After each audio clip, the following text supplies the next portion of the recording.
మొక్కలేందే oxygen ఉండదు. ఇది ప్రతి ఒక్కరికి తెలిసిన అంశం. అయితే రాబోయే రోజుల్లో రాళ్ల నుండి కూడా ఆక్సిజన్ పుడుతుందా? తాజాగా సముద్రం అడుగున రాళ్లలో నుంచి ఆక్సిజన్ ఉత్పత్తి అవుతుందన్నటువంటి విషయాన్ని కనుక్కున్నారు. ఇది సంచలనాత్మకమైనటువంటి వ్యవహారం. భూమి మీద జీవజాలం మనుగడకు ఆక్సిజన్ ప్రాణావసరం. అది తయారవ్వాలంటే వెలుతురు, సూర్యకాంతి తప్పనిసరి.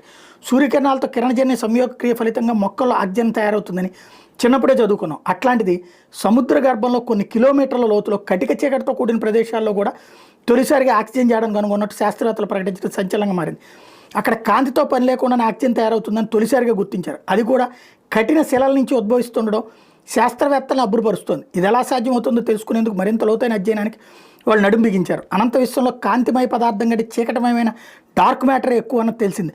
ఈ నేపథ్యంలో డార్క్ మ్యాటర్లో కూడా ఆక్సిజన్ ఉనికి ఉందని, జీవం మనుగడ సాగిస్తోందని ఎంతో కాలంగా సాగుతున్నటువంటి వాదనలకు కొత్త బలం చేకూరింది.